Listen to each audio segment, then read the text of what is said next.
O fio ficou na frente. Não. Não, tire. Mas ele tá muito assim. Mas tá bom. Será que eu vou conseguir ler? Não sei.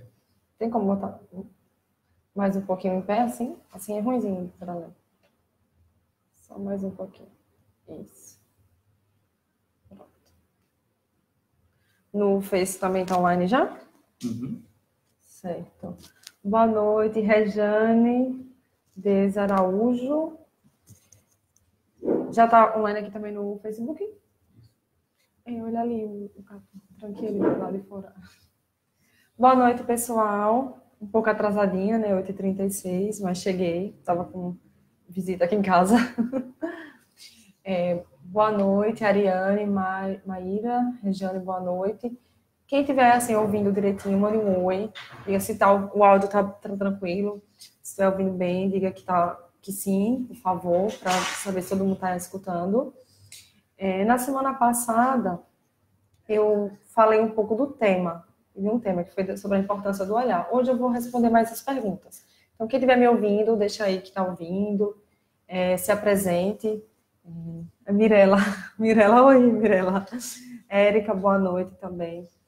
E, assim, na semana passada eu estava pelo celular e pelo computador, né, no Face e no Insta. Então, eu vou fazer a mesma coisa hoje. Estou ao vivo nos dois.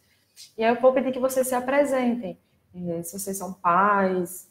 Oi, Fran, beijos, Fran. Se vocês são pais, terapeutas, professores. Qual é a relação de vocês com o autismo? Para eu poder conhecer um pouco de vocês. Algumas pessoas aqui eu já conheço, já me acompanham há um tempo, no Face, no Insta, mas tem muita gente nova. Estou ouvindo meu nome, Rejane, isso. Rejane foi a primeira a entrar. Bem-vinda, Rejane.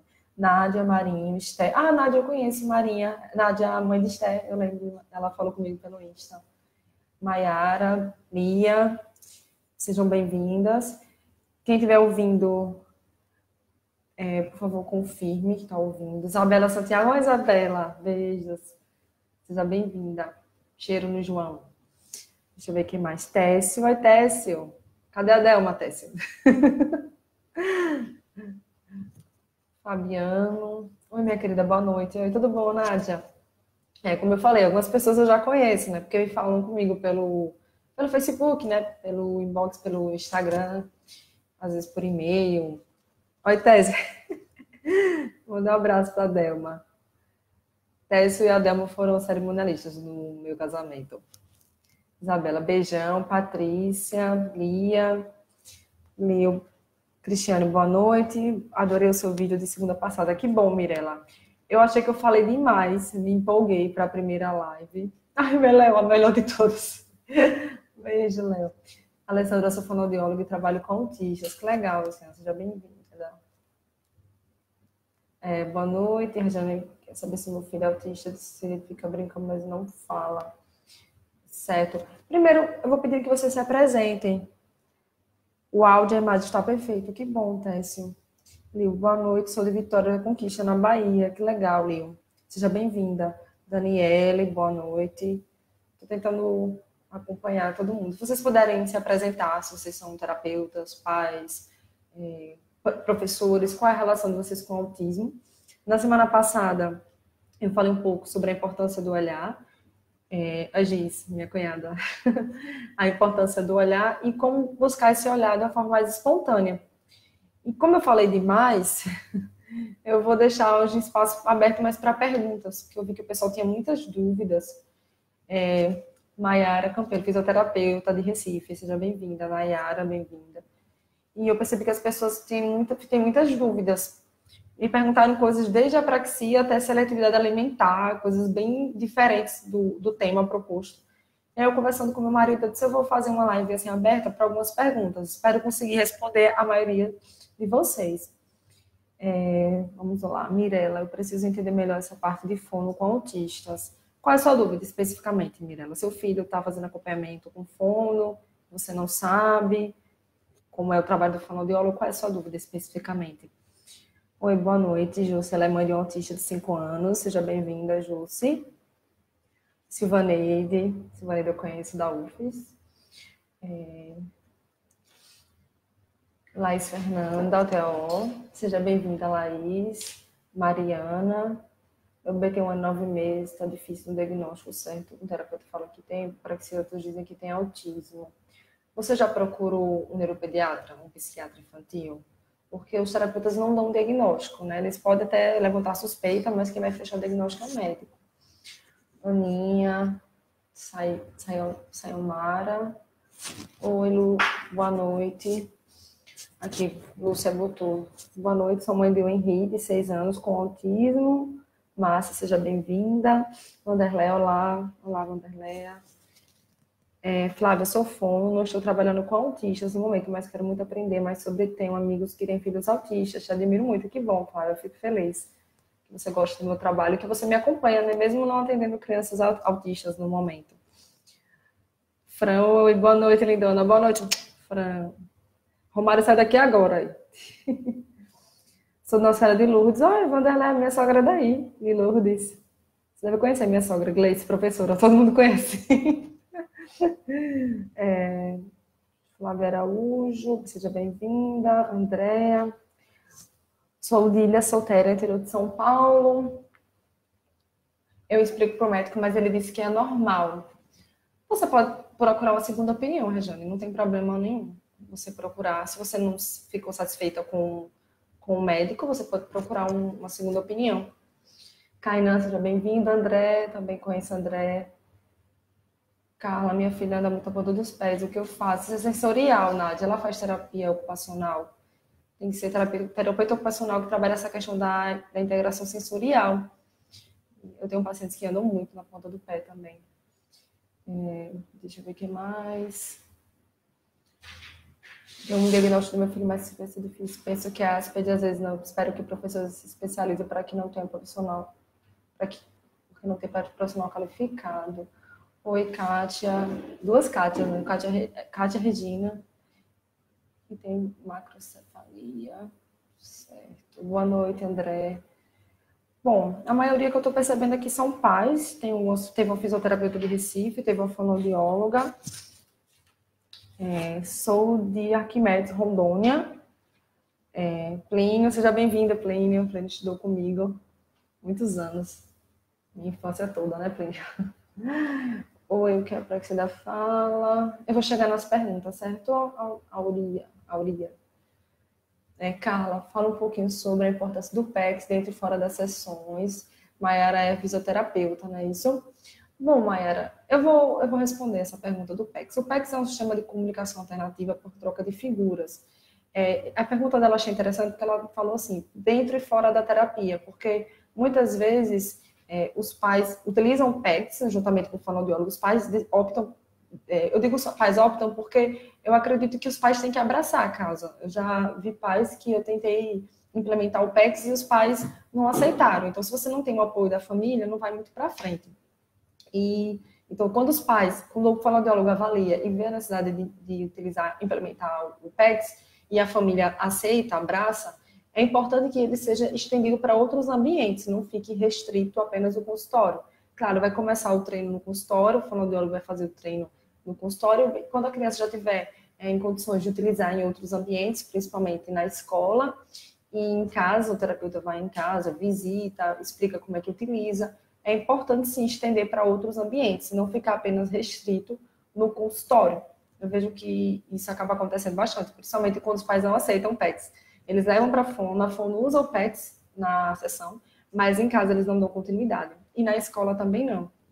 E aí fica muito difícil para o profissional dar continuidade se a família e a escola não estão engajadas, né, no processo de comunicação alternativa. Márcia Silveira, produções e eventos. Técio entrou aqui pelo Insta também. Olá, Andréa. A minha filha não aprende a ler, é por causa que demora a falar. Autismo versus Asperger. Oi, Carla, gostaria de saber por que alguns autistas dão muita importância à rotina e outros não. Lidiane, você é mãe? Você é mãe da criança autista? Olha, a questão da rotina, a maioria dos autistas preferem a rotina por causa da previsibilidade, né? É muito mais previsível para eles estar dentro de uma rotina porque eles não têm surpresas. É tanto que quando eles saem da rotina, que quebra essa rotina, por exemplo, ao invés de levar ele para a escola, levar para o médico e não avisar, ele pode até entrar em crise, se estressar, se jogar no chão, bater com a cabeça, dependendo das crianças. Eles ficam muito desorganizados quando eles saem da rotina. E assim, é uma maioria, uma grande maioria, pelo menos os meus pacientes gostam muito da rotina, quando eles ficam doentes, por exemplo, não vão para a escola e para as terapias. Eles ficam bem irritados, choram com tudo, alguns acabam sendo agressivos, com a mãe, com o pai. Eu não conheço, eu não tenho nenhum paciente que não gosta de rotina. Claro que pode haver, mas a grande maioria, eles preferem essa questão da rotina, da previsibilidade. É tanto que a gente indica que faça um quadro de rotina, porque ela ajuda a se organizar melhor. E eu sempre brinco que a rotina é bom para todo mundo, não só para a criança autista.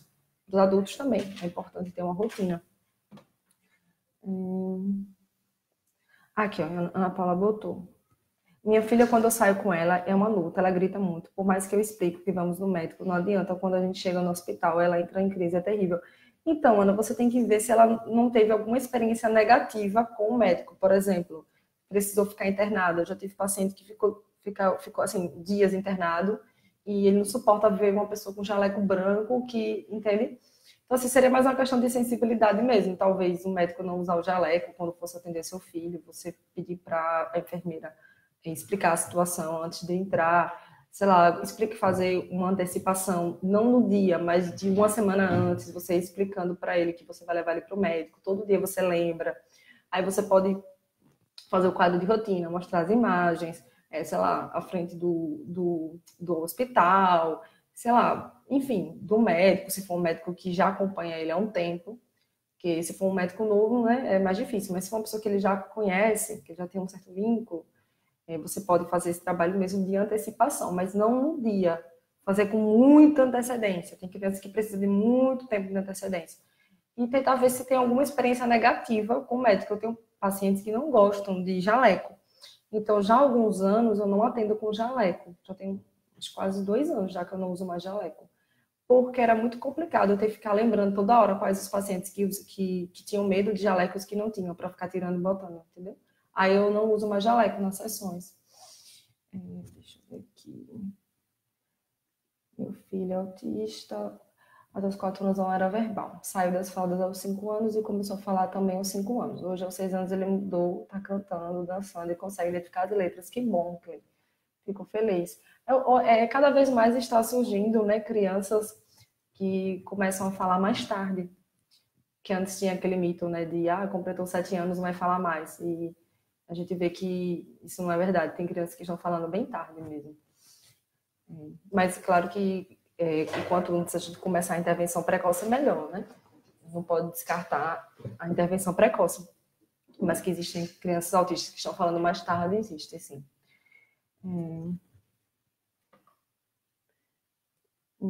A André perguntou, o método do PECS é o indicado para meu filho autista leve e tem a fala totalmente desenvolvida. Então, André, quem vai avaliar a fono, seu filho? Porque até que ponto essa linguagem dele é desenvolvida para a idade dele? Ele tem quantos anos? A gente tem que ver quantos anos seu filho tem e quais são os marcos evolutivos do desenvolvimento, se ele está muito atrasado. E assim, o PECS é uma forma de comunicação alternativa. E os pais acabam achando que é para substituir a fala, quando na verdade não é. A gente utiliza o PECS para a gente poder dar uma voz para a criança, para que ela possa se comunicar, para que ela possa pedir as coisas, dizer quando está chateada, coisas do tipo.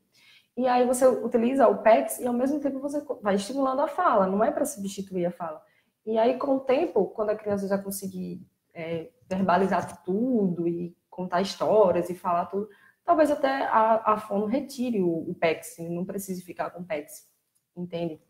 Mas é preciso ver até que ponto essa linguagem dele está desenvolvida para a idade, porque talvez ele esteja um pouco atrasado realmente, e precise da comunicação alternativa.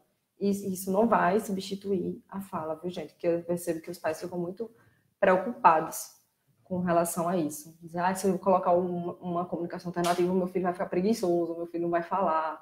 Então, é importante saber disso. Olá, Andrei. Aqui, o ABA seria melhor para o meu filho que é verbal? Olha, o ABA, ele é muito eficaz, né, comprovado cientificamente, Mas eu acredito que o melhor tratamento é aquele que traz resultados para o seu filho. Assim, eu conheço crianças que deram super certo com a aba, que tiveram ótimos resultados. Já teve outras crianças que nem tanto. E isso serve para qualquer abordagem, para o Denver, para o Floor Time, para o aba. Eu não sou daquele tipo de pessoa que levanta a bandeira de uma única abordagem e acha que só aquela existe e acabou. O resto não presta. Eu sempre digo que a melhor abordagem é aquela que traz mais resultados para o seu filho.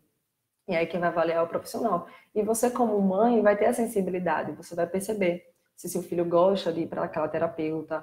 Como uma vez eu fui relatado para mim de uma mãe que levava o filho para o método ABA e levava para a psicóloga ABA e para a fono, que era outra abordagem, que era tipo diferente do ABA, né? E foi interessante que ele, toda vez que ele ia para a psicóloga, ele não queria descer do carro, ele chorava, ele se jogava no chão, ele não queria entrar, ele só gritava lá dentro e tal.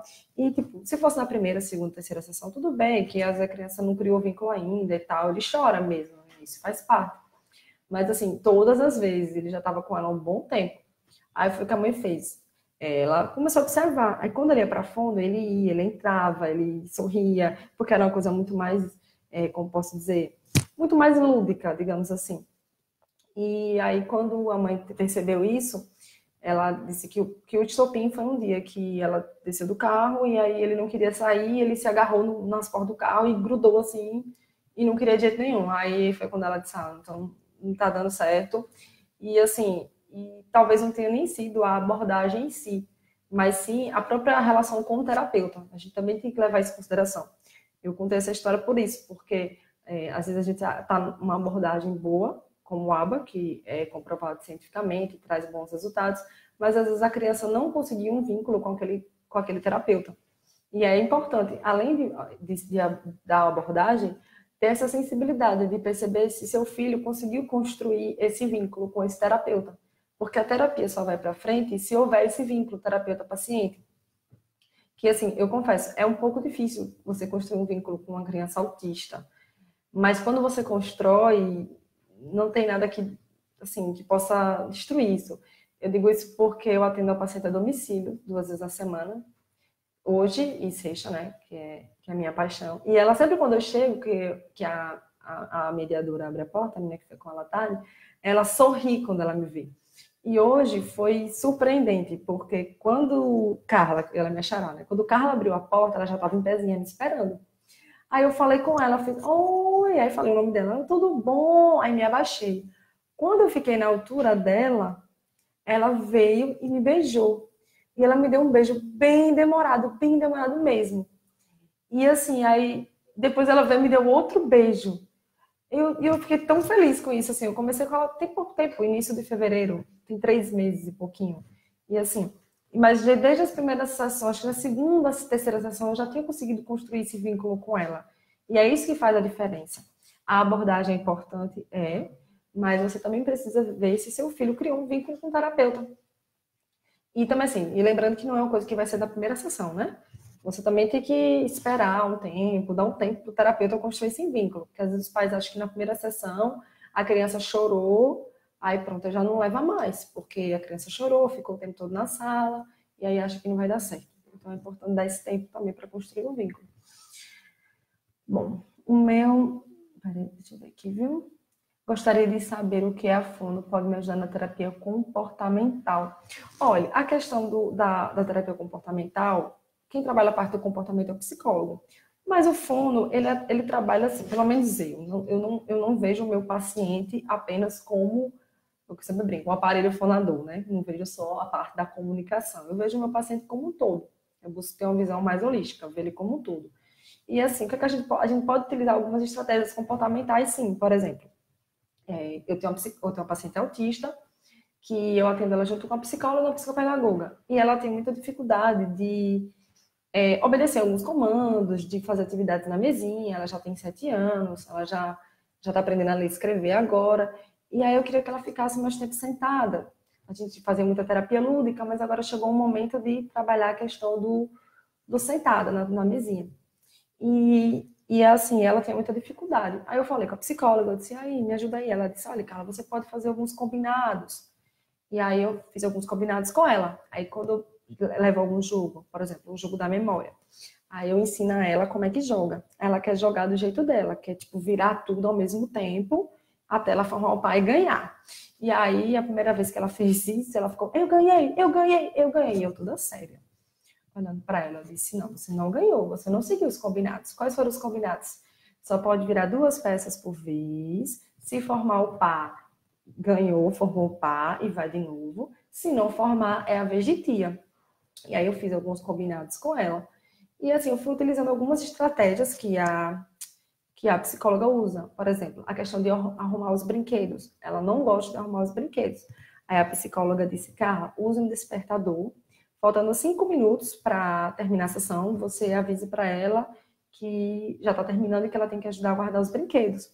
E aí eu fui fazendo alguns combinados com ela e a sessão começou a fluir mais nesse sentido. Porque antes eu tinha muita dificuldade mesmo de trabalhar algumas questões simples com ela.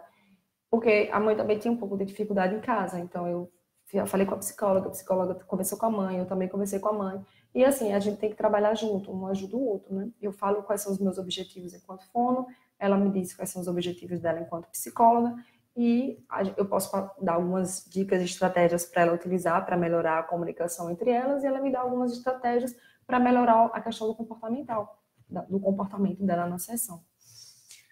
Deixa eu ver.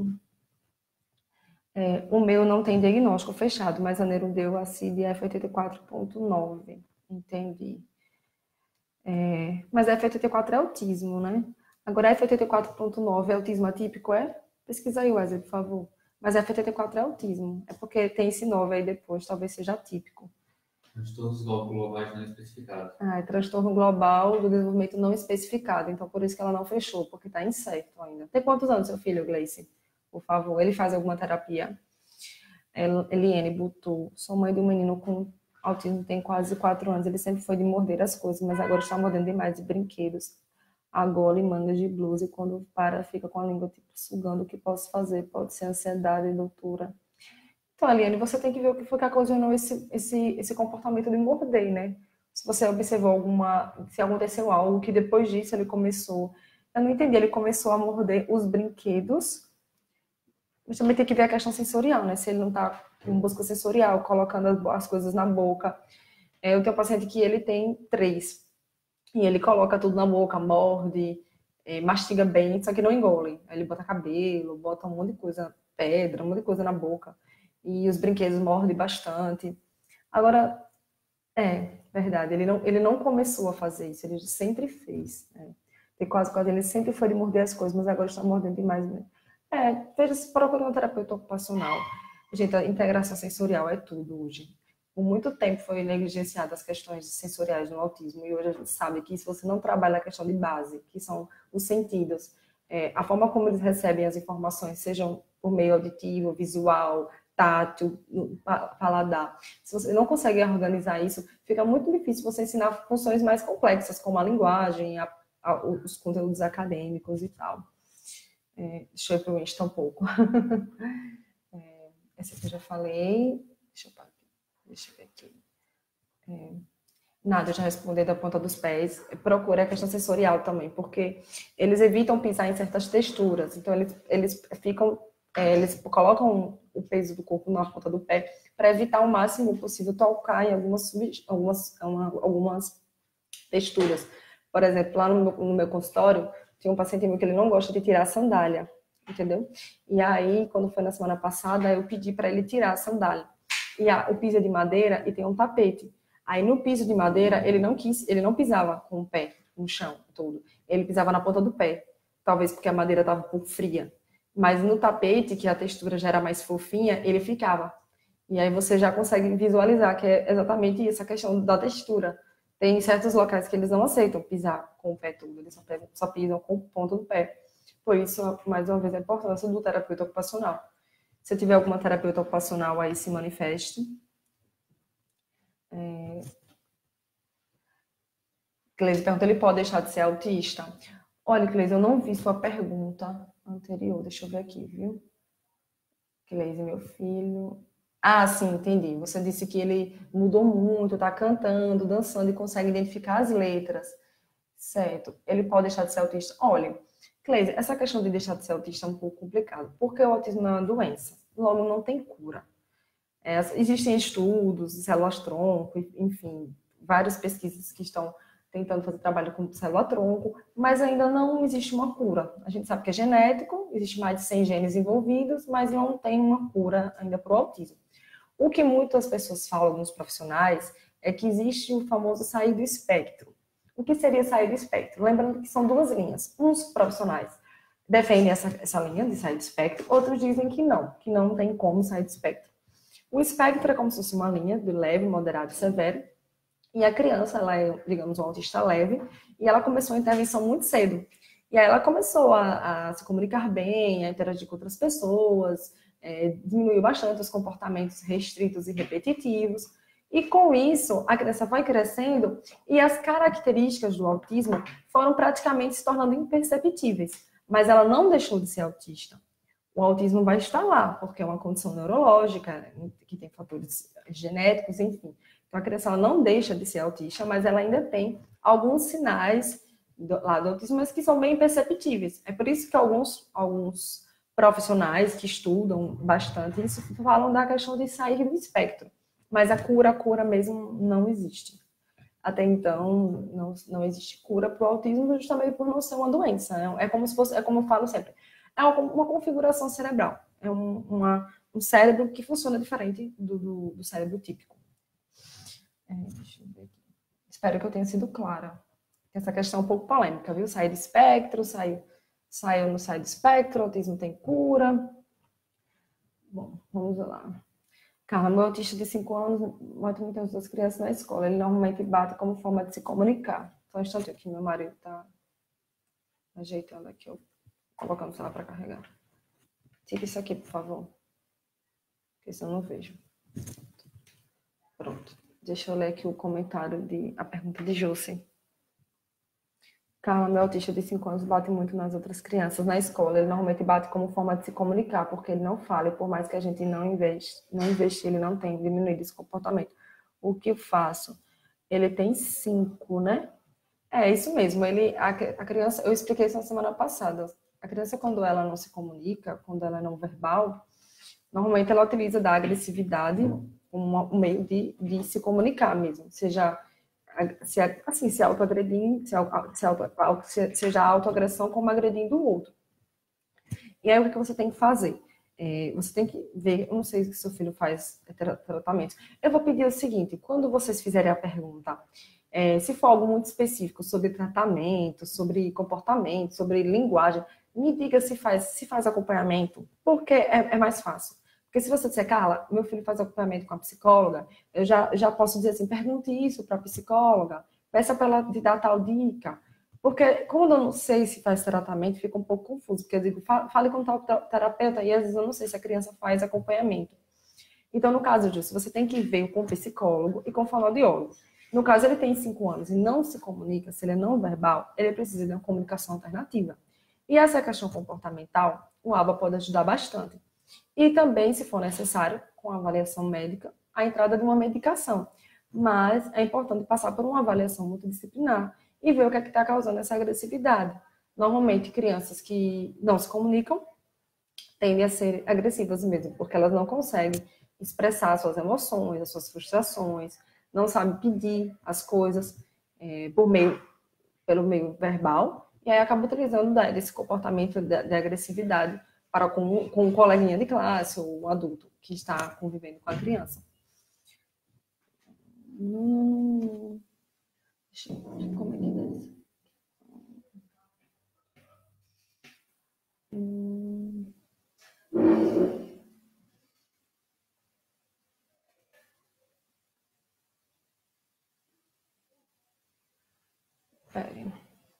Carla, boa noite. Me diz uma coisa, por que meu filho não se interessa por nada? Ele tem PC e autismo, está quase andando. Já faz 1 ano e não anda finalmente. Maria de Pernambuco. Olha, você tem que descobrir, Silvia, o que é que seu filho se interessa. Porque, por exemplo, eu tenho um paciente autista que ele tem 6 anos. Ele não se interessa por praticamente nenhum brinquedo. Aliás, eu tenho 2, assim. Ele não se interessa por nenhum brinquedo. Mas, assim, ele gosta muito de balanço. Aí fica um pouco complicado para a fono levar o balanço para o consultório, mas tudo bem.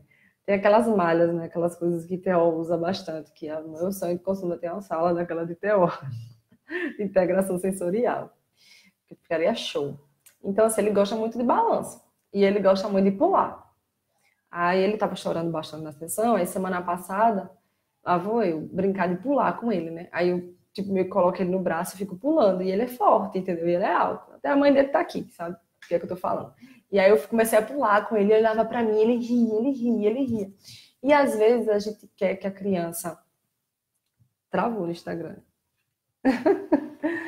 Às vezes a gente quer que a criança se interesse por brinquedos, mas antes de oferecer um brinquedo, a gente pode tentar uma brincadeira de motora mesmo, uma brincadeira de esconde-esconde, de pular, de balanço, de pega-pega, jogar bola, tentar outras coisas do que já oferecer um brinquedo de encaixe, de montar um quebra-cabeça, uma coisa desse tipo. A gente também tem que ver coisas assim que mexam o corpo, que utilizem o corpo. E que, claro, ele possa interagir com você. No caso, ele que ele já está começando a andar, né?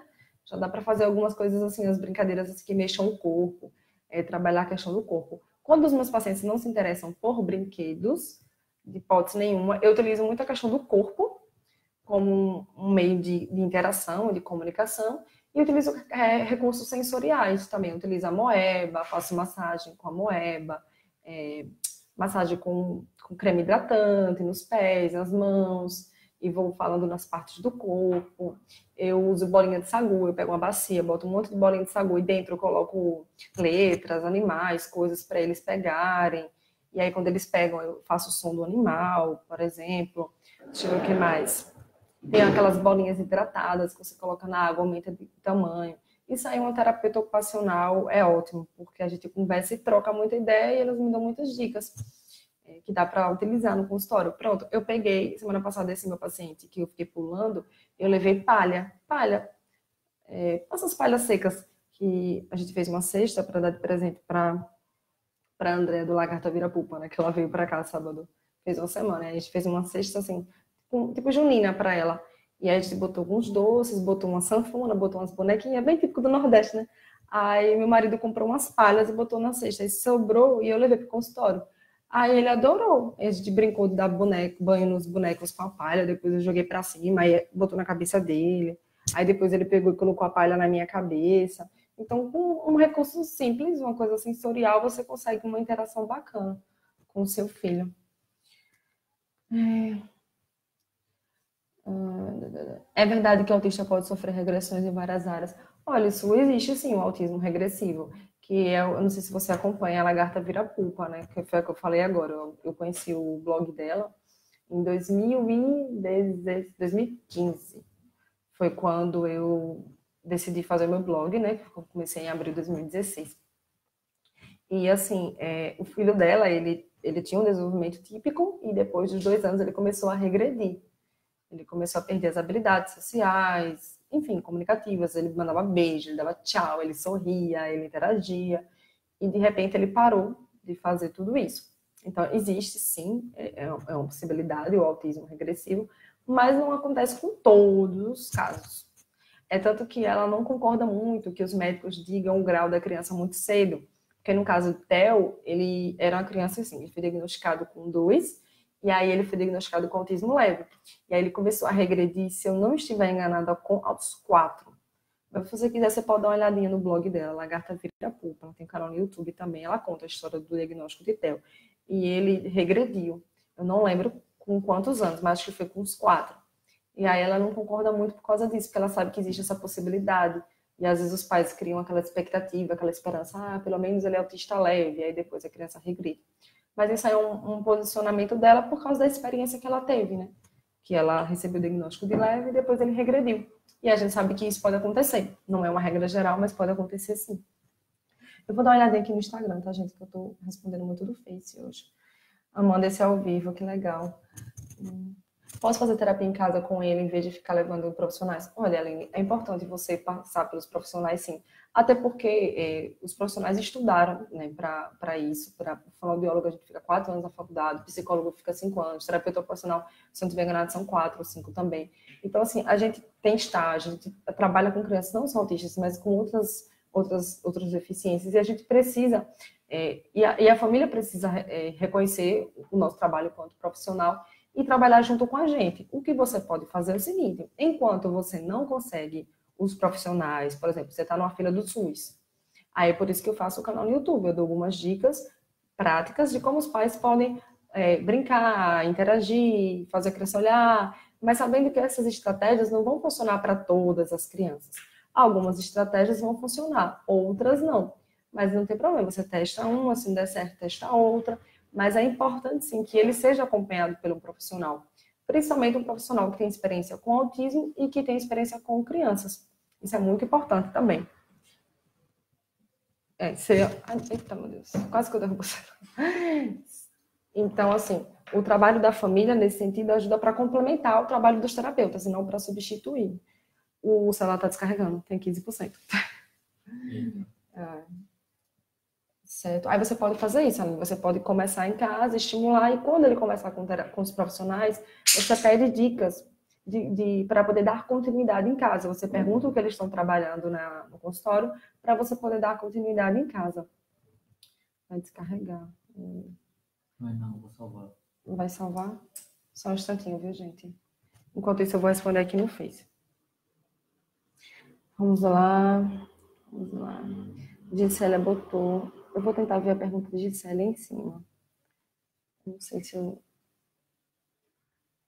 Porque às vezes vai descendo e eu não vejo as perguntas. Só que na ressonância não acusou qual o próximo passo a seguir. Olha, Gisele, eu não vi a sua pergunta antes, porque as perguntas vão aparecendo e vai subindo. A ressonância magnética e o eletroencefalograma, eles não identificam o autismo, tá, gente? O autismo ele é diagnosticado por avaliação clínica, observação clínica do neuropediatra ou psiquiatra infantil. Tudo certo? Pronto. E assim, não existe exame para detectar o autismo. Por que que os neuropediatras, principalmente os neuropediatras, pedem para vocês pais fazerem a ressonância e fazer a eletrocefalograma? Por causa que o autismo é muito comum vir associado a problemas neurológicos, como epilepsia, por exemplo. Então, os médicos pedem para vocês fazerem esses exames para saber se o seu filho tem epilepsia ou não, ou outras lesões neurológicas. Não é para diagnosticar autismo. Essa pergunta de Gisele é muito importante, porque eu percebo que alguns pais falam o seguinte: Carla, mas eu fiz o exame e não acusou nada, como ela falou, não deu autismo no exame, então meu filho não é autista. Aí não aceita o diagnóstico e não começa as intervenções, porque durante o exame não foi detectado nenhuma alteração, entende? E o exame não é para detectar autismo, e sim epilepsia ou outras coisas.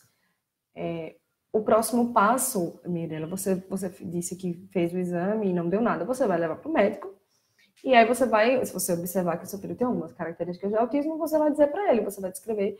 Tem até um vídeo que eu gravei sobre isso, não foi? O que falar para o médico durante a consulta, não lembro. Não, foi da medicação, que eu falei da medicação, é verdade. Mas assim, você vai falar para o médico o que você observa, as características que você observa do seu filho. Mas tem uma playlist sobre diagnóstico, que tem sinais de autismo. Né? O que o médico vai avaliar. Isso, Então, eu tenho uma playlist que fala sobre os sinais de autismo, por que alguns médicos demoram para dar o diagnóstico, coisas desse tipo. Talvez te ajudem. Deixa eu dar uma olhadinha aqui. Andresa Silveira. É certo, são 20 minutos de terapia ocupacional. Olha, Silveira, aqui na minha cidade tem um plano de saúde que as terapias são 20 minutos também, mas são de 15 em 15 para piorar. E assim, a terapia tem que ser no mínimo 40, no máximo 50. Eu atendo 1 hora, por quê? Porque eu fico com a criança 50 minutos, 10 minutos com os pais. Ou então 45 minutos com a criança, 15 minutos com os pais. Dependendo da criança, eu atendo com os pais dentro da sala de terapia. Porque tem crianças que realmente ficam bem na frente dos pais, não mudam o comportamento. E eu prefiro que os pais entrem para orientar, dizer como fazer, como brincar em casa. Porque uma coisa é eu chamar no final e dizer o que tem que fazer. Outra coisa é ele estar lá dentro vendo, participando, brincando, interagindo.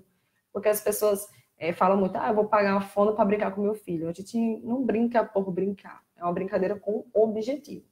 E a gente tem que ensinar as crianças dentro de coisas lúdicas. Então, eu ensino conceitos, habilidades comunicativas, sociais, dentro da brincadeira. E os pais precisam saber disso também, para que eles possam brincar e estimular da melhor forma. E 20 minutos é muito pouco mesmo. Vamos lá. Aqui. GC Moraes. Como posso estimular em casa no brincar para que ele aprenda ou tenha interesse?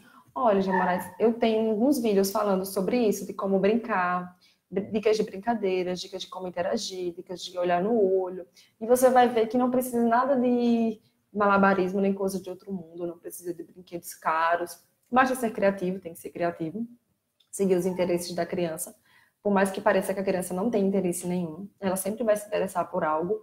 Por exemplo, esses meus 2 pacientes que não gostam de brincar com nenhum brinquedo, um ama brincar de esconde-esconde. E ele super engaja comigo, ele olha bastante, ele ri, ele me procura.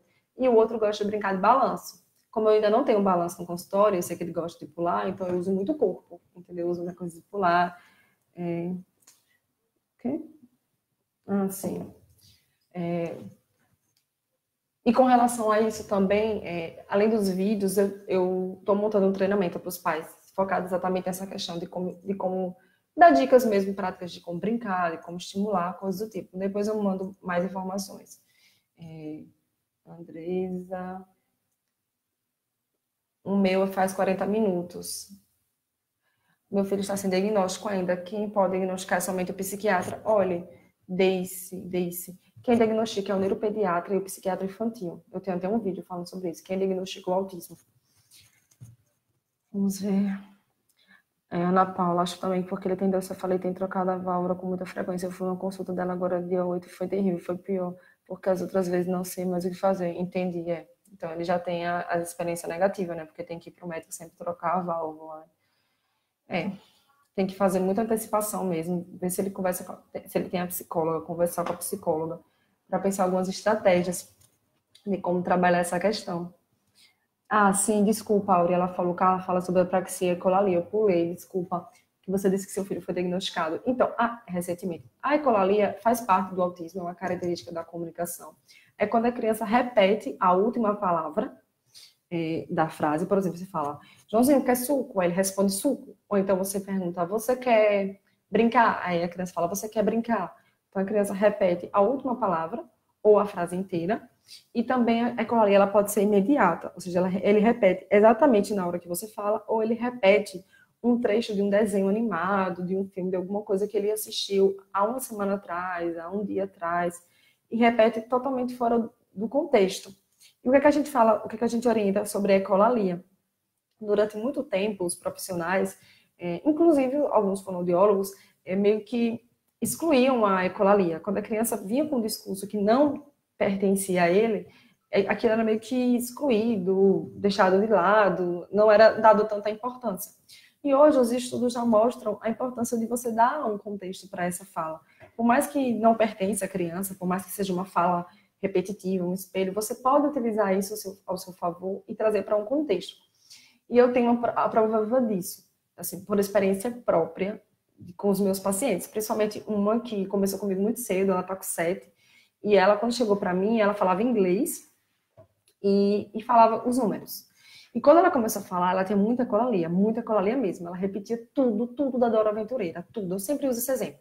Ela falava bem assim, no meio da brincadeira, do nada, ela fazia, pronto, agora é a minha vez, vamos lá, obrigada. Ela repetia exatamente igual a Dora, com a mesma entonação, com os mesmos movimentos de corpo, tudo do jeito que a Dora falava. E a ecolalia dela era sempre tardia. Ela sempre repetia trechos do desenho, principalmente da Dora. E aí foi que eu fiz? Eu comecei a trazer para um contexto. Por exemplo, eu estava brincando boliche com ela. Aí ela dizia, agora é a minha vez. Eu dizia, não, agora é a vez de tia Carla jogar. Aí eu jogava. Aí eu entregava a bola para ela. Agora é a sua vez. Aí eu entregava a bola para ela. Quando ela dizia, pronto, ela estava brincando de montar um helicóptero. Aí ela dizia, pronto. Aí eu disse, não, ainda não acabou. Aí você ainda não terminou de brincar. Porque ela falava o pronto como se tivesse finalizado, sendo que ela não tinha concluído a atividade ainda. o obrigada. Ela falava obrigada para tudo. E aí eu comecei a, dentro da brincadeira, utilizar contextos para ela aprender a utilizar o obrigada de forma correta. Aí, quando ela aprendeu obrigada, eu ensinei ela a dizer o por nada. Quando eu dizia obrigada, ela dizia por nada, tia Carla. Mas assim, ela ainda tem aquela voz um pouco prosódia, um pouco parecida com desenho animado, porque tem alguns autistas que tem, ela fala um pouco, como diz, mecânica, robotizada, que os pais falam. E tem outros que têm essas variações de entonação, igual o desenho animado. Mas eu trouxe bastante a ecolalia para um contexto, e hoje tem vezes que eu estou conversando com ela e eu sei que ela utiliza frases que ela viu em algum lugar, mas ela usa dentro do contexto. E assim, a gente não pode desconsiderar isso. Porque se já é tão difícil para uma criança autista iniciar uma interação, já é tão difícil para eles ter essa intenção comunicativa, a gente ainda vai desprezar, né?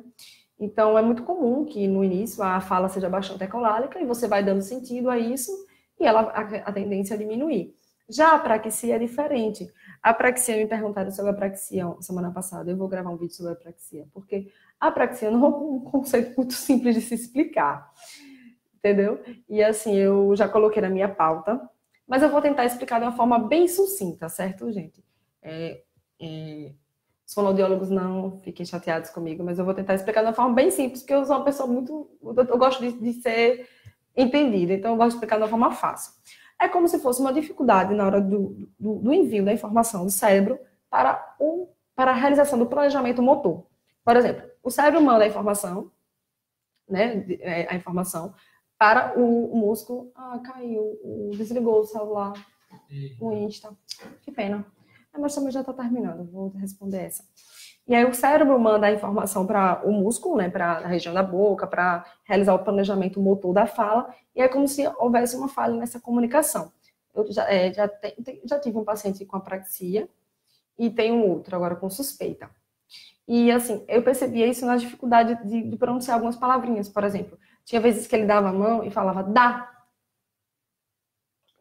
Aí na segunda vez ele fazia dé. Depois ele fazia pé, depois ele fazia pá. E ele fazia muito esforço, ele fazia muita força na hora de falar, assim. Ele mexia todos os músculos com uma certa tensão na hora de falar. E ele fazia dá, pá, e fazia muita força.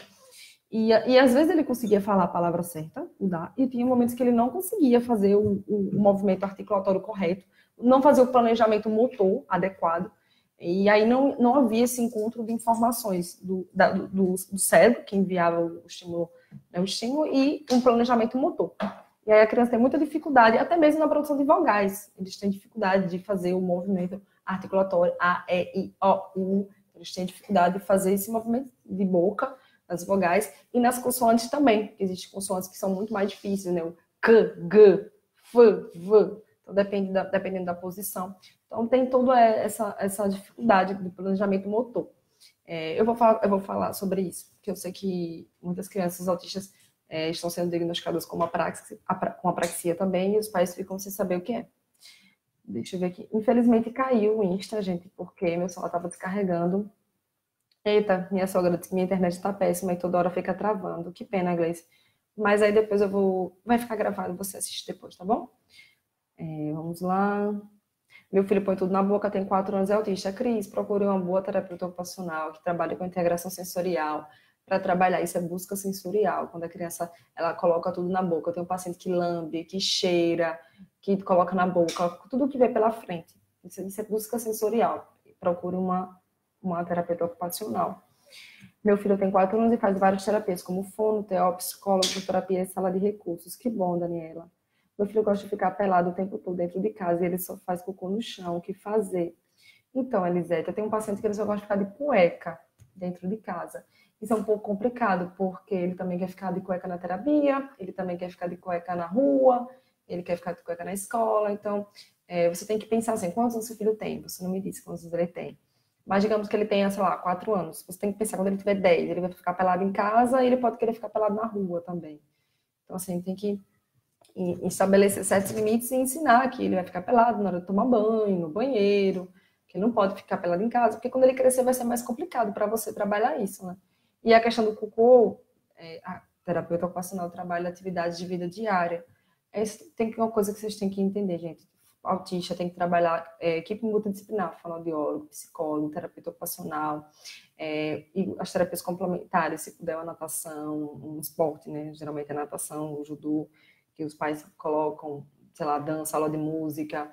Eu sei que não é a realidade de todos, que muitos precisam depender do SUS, mas, assim, é o ideal. Não dá para trabalhar sozinho com autismo, não. Tem que ter uma equipe. Então, essa parte mesmo de utilizar a roupa dentro de casa, de ter uma rotina, de fazer cocô no vaso, precisa de um TO, precisa de psicólogo, precisa de um tratamento em conjunto. Mirella, era minha dúvida também, são as texturas. Isso, as texturas. Meu filho tem 4 anos, não vai, agora começou a roer unhas. O que posso fazer para ajudá-lo a parar? Isso aí tem muito a ver com ansiedade, viu, Savana? Não quer dizer necessariamente que seja do autismo. Eu já tive essa fase também quando era criança de roer unhas. E eu parei porque eu percebi que isso não era legal. Eu já tinha uns 10 anos, já tinha uma certa consciência. Mas, assim, tem que ver se ele está com algum transtorno de ansiedade associado, entendeu? Se ele está, sei lá, porque assim, quando a criança autista cresce, normalmente aparecem, como posso explicar? Há uma probabilidade maior de se tornar um adulto com ansiedades, depressivo e tal, dependendo se você não fizer os tratamentos adequados na faixa etária, né? Na infância. Então, assim, é importante que você trabalhe essas questões, né? Com psicólogo, tudo pequeno, para que ele possa lidar com isso melhor no futuro. Não estou dizendo que todos os autistas, quando crescerem, vão ser ansiosos ou depressivos, mas é importante vocês trabalhar essas questões logo na infância. É isso que eu estou querendo dizer, para ser mais clara. Para quando crescer, não sofrer tanto com as consequências de ansiedade, depressão, coisas do tipo, que é comum vir associado. Só que é o que eu sempre falo, né? Hoje isso não é restrito apenas ao autismo. As pessoas neurotípicas, né, como dizem, nesse mundo que a gente vive, nessa correria louca, tem muita probabilidade também, assim como os autistas, de desenvolverem transtornos de ansiedade, de humor e depressão. É importante passar para um psicólogo e ver, porque normalmente tem a ver com essa questão da ansiedade. Minha net está horrível, que pena, Henrique, mas vai ficar gravada, certo? Como saber se meu filho de 2 anos... Como saber se meu filho de 2 anos e meio tem apraxia? Ele fala, tem que passar pelo fonoaudiólogo. Quem faz a avaliação da apraxia é o fonoaudiólogo, viu, Ju? Só o fonoaudiólogo pode dizer. Liane, live top demais, muito esclarecedora. Que legal, Liane. Sou professora do AE e tenho uma criança com distúrbio de processamento auditivo central. Como alfabetizar? Então, Luciane, esse seu aluno que tem DEPAC, ele também é autista? Porque, assim, eu não trabalho com crianças com desordem do processamento auditivo, mas eu sei que tem algumas crianças autistas que têm dificuldade no processamento auditivo. E aí eu preciso saber se, no caso do seu aluno, ele tem autismo também associado. Conheço uma criança que se adequa a todas essas informações. Meu filho tem 8 anos, é PC, rabisca com o pé, queria um adaptador. Legal, já ele pode utilizar o pé sim, como meio de comunicação alternativa. Ou como fazer os PECs, onde consiga as imagens, o Arthur não verbal. Érica, você tem que ver com a fono de Arthur, ele faz fono para trabalhar. Tem um site, como é que faz, meu Deus? Wordmake. É um programa que faz as imagens, só que ele é pago, ele é carinho, acho que é uns R$2.000. Mas tem o Arazaki também. É espanhol, é gratuito. O Arazaki, ele é espanhol e ele é gratuito, ele é muito bom também. Você pode pegar as imagens lá. Escreve Arazaki, A-R-A-S-A-A-C, né? Uma coisa assim. Meu filho é autista, ele desconta em alimentos como exageradamente, que faço. Então, tem os autistas que são seletivos e tem os autistas que têm compulsão alimentar, viu, Graziele? Você tem que fazer um acompanhamento, ver com um médico, nutricionista, o que é que está causando essa ansiedade. A minha paciente, que ela tem compulsão, os meus pacientes, eles são muito impacientes e são muito agitados, eu acredito que eles têm um TDAH associado, então são muito impacientes, irritados, ansioso e acaba descontando muito na comida. Quando chega lá no consultório, gosta de comer muito biscoito, às vezes já jantou e fica toda hora pegando biscoito, entendeu? E aí já tem outros que são mais seletivos, mas a compulsão alimentar pode vir associada assim. Meu marido anotou aqui. É isso mesmo, Arazaki. A-R-A-S-A-A-C, Arazaki. Ele é espanhol e ele é gratuito. Você consegue pegar as imagens, porque o Wordmake é pago. Tem português. Tem em Portugal também? Não, tem em português. Esse site tem um programa em português. Tem um programa em português também. Gente, já está chegando ao final, já é 9h30, no instante. Espero que eu tenha respondido a maioria das dúvidas. escala onde você compra quadro de rotina em Aracaju. Vi num vídeo você comentando sobre isso. Então, o quadro de rotina a gente faz de acordo com a necessidade da criança, a gente adapta, a gente pode fazer DVA, aquele que eu mostrei no vídeo, eu mostrei em planner. Eu botei ele aqui, pera, viu? Eu até amassei, porque eu tirei da parede que eu vou fazer outro. Vou mostrar rapidinho só isso, viu, gente? Isso aqui é um planner. Ai, não sei se dá pra ver. Não sei se dá pra ver. Segunda, terça, quarta, quinta, sexta. E tem os quadradinhos. E você pode colar as imagens. Pode ser fotografia, pode ser imagem da criança fazendo as atividades da frente da escola, das terapeutas. Eu comprei isso aqui na Calunga, uma papelaria daqui de Aracaju. Inclusive, a mamãe me perguntou isso em algum lugar que eu não lembro, porque eu recebo muita pergunta. Acho que foi no Instagram que ela me perguntou, ou foi no Face, em qual papelaria aqui em Aracaju eu comprei. Se ela estiver me assistindo, foi na Calunga, viu, gente? No Shopping Rio Mar, aqui em Aracaju. Elizabeth fez uma pergunta interessante. E quando as crianças gostam de tecnologia, saiba usar a tecnologia a seu favor, Elizabeth. Não deixe que seu filho fique só no tablet, só no celular, só na televisão. No caso de Theo, da Lagarta Vira-Pupa, como ela mesma disse, ela tentou de todas as formas, tentou mostrar várias coisas, vários brinquedos, e realmente Theo, ele só se interessa mesmo pelo tablet. E assim, existem algumas crianças autistas que são assim. Mas, mesmo assim, não desista. Tente brincar com seu filho, tente introduzir outras coisas. Não deixe que ele fique o dia todo no tablet. Eu tenho um vídeo falando sobre tecnologia e limite. Esse meu vídeo eu me empolguei muito, eu falei 27 minutos. E eu falo bastante disso. Tem alguns aplicativos que são legais, sim. Dá para trabalhar a questão da linguagem, identificação de letras, de números, de animais, sons, mas é importante que o fonoaudiólogo também acompanhe e oriente. Diga, olha, tal aplicativo é legal, tal aplicativo não nem tanto. Porque o problema do tablet é que a criança aprende a mexer sozinha, ela liga sozinha, ela desliga sozinha, ela muda o jogo sozinha. Então, tipo, ela não interage com você praticamente para nada, ela não precisa de você para nada. Porque ela tá ali o tempo todo, só ela. O que você pode fazer é o seguinte, eu faço isso com meus pacientes, eu tinha um paciente que ele só gostava de tablet também. Só gosta, na verdade, né? E ele sentava no sofá e eu sentava do lado dele. E eu ficava comentando, olha que legal, né? Você viu o que ele fez? Aí ele fazia assim, era muito engraçado. Ele pegava assim, aí fazia. Virava para eu não olhar o tablet dele. Aí depois de tanto eu insistir, ele já aceitava que eu ficasse do lado dele, sentada. Aí eu ficava assim, botava o meu rosto assim perto dele. Aí ele olhava assim para mim, como quem disse, quem é essa folgada aqui? Chegando, botando a cabeça no meu ombro. Aí eu ficava próximo e ficava comentando, brincando com ele. E aí ele começou a aceitar aos poucos. Mas assim, eu não deixava ele ficar no tablet o tempo todo, né? Só mesmo quando, tipo, eu tava com o PEX trabalhando com ele, aí ele me pedia o tablet por meio da figura. Ele me entregava a figura, aí eu, beleza, eu entendi o que você quer. Você quer o tablet? Eu dava um instantinho e depois tentava outras coisas. Deixa eu ver o que mais. Carla, meu filho, tem um monte de perguntas e eu não vi. Nossa, um dia que não vai dar tempo, não é 9h30. Ai, meu Deus. Meu filho está começando a fala, coloquei ele na escola, ótimo, Juscelio, vai ajudar muito na interação social, na fala também. Deixa eu ver. Mirella botou aqui, calma, calma, não entendi o que foi, Mirella.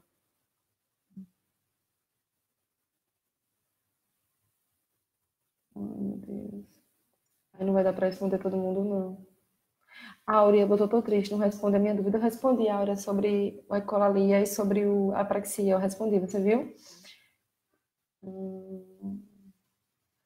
Ela botou. Obrigada, ajudou muito, que bom. Nossa, eu tô muito atrasada aqui no. Eu tenho que responder essas perguntas mais rápido, viu, gente? Porque Mirella botou muito bom, vídeos explicações. Muito obrigada por nada. Nossa, tem um monte de pergunta aqui que eu não respondi. Não vai dar para responder todo mundo. Ele tem TDAH, ele tem TDAH, TDAH e DEPAC. Olha, quem trabalha muito, você é professora, né? Quem trabalha com TDAH, especialista em TDAH, é Clarissa Pereira. Eu fiz uma live com ela, tem pouco tempo. Foi a primeira live que eu fiz, né? A minha sozinha, a primeira foi semana passada, mas eu tinha feito uma com ela antes. Ela tem a dissertação dela, fez lá no Rio Grande do Sul, sobre TDAH. Ela tem muita experiência, ela é professora, pedagoga, tem especialização em alfabetização. E ela lançou até um curso recentemente de curso de alfabetização na prática, né? Eu até comprei também, estou fazendo, tá bem legal. Ela já vai lançar a próxima turma em breve. E aí você pode curtir a página dela no Face, ela tem um canal no YouTube, também tem Insta, o nome dela é Clarissa Pereira. Você segue ela, quando ela lançar um próximo curso, aí você pode comprar. porque eu confesso que eu não tenho muita especialidade, eu não tenho muita experiência com TDAH somente. Eu tenho alguns pacientes autistas que têm déficit de atenção e hiperatividade, mas eu confesso que não é a maioria. Então, assim, eu não trabalho assim com TDAH isolado, entende? Porque ele pode vir junto com o autismo, mas ele é diferente do autismo. Ele pode vir como comorbidade, mas o TDAH, ele não é a mesma coisa do autismo, certo? Pronto, aqui eu vi com a Clarissa. Ótimo, olha lá, Luciano e Rômulo. Pronto, você já conhece a Clarissa, né? Pronto, eu tô fazendo o curso dela, é bem legal. Pronto, gente, a gente se vê na próxima segunda. Eu vou estar aqui toda segunda-feira às 8h30. Só um instantinho. Que vídeos? No WhatsApp. Ah, sim, verdade. Meu marido aqui tá lembrando. Quem quiser receber os vídeos pelo WhatsApp, ele vai deixar o link disponível onde, Wesley? Aqui embaixo? Ele vai deixar aqui fixado nos comentários o link para vocês acessarem e receber os meus vídeos toda semana. E é isso, gente. A gente se vê na próxima semana. Eu tava pensando em fazer uma semana com tema, uma semana tirando dúvidas. Uma semana com tema, vocês podem dizer aí nos comentários o que vocês acham melhor. A gente pode fazer uma enquete no Instagram também, né? Perguntar se as pessoas preferem um tema específico ou tirar dúvidas. Mas aí eu tenho que responder mais rápido, né, Wesley? Porque eu demoro demais respondendo. Aí acaba que eu não vejo algumas perguntas. Peço desculpas se eu não respondi a todas as perguntas, né? Vou tentar ler e responder depois, na próxima live, com calma, separar algumas perguntas. Ou até mesmo os stories, né? Começar a fazer stories no Instagram. Bem, gente, é isso. Espero que tenha sido útil, que vocês tenham gostado. Se eu não fui clara em alguma coisa, mandem uma mensagem no privado, que eu tento explicar da melhor forma. No WhatsApp eu não consigo responder mais. Eu já falei isso, que já tem mais de 1.600 pessoas no WhatsApp, entre pais, terapeutas, professores, irmãos, tios, avós. Então, eu não consigo. O que eu tento responder são os e-mails. O WhatsApp não, desculpa. Os e-mails, os directs e as mensagens aqui no Facebook Inbox. Eu demoro um tempo, mas eu faço o possível para responder todo mundo. E é isso, a gente se vê na próxima segunda. E aí eu vou fazer uma enquete lá para ver se eu vou falar sobre algum tema específico ou se vocês vão fazer perguntas como hoje. Bom, é isso, um beijo e até a próxima, até segunda-feira. Tchau!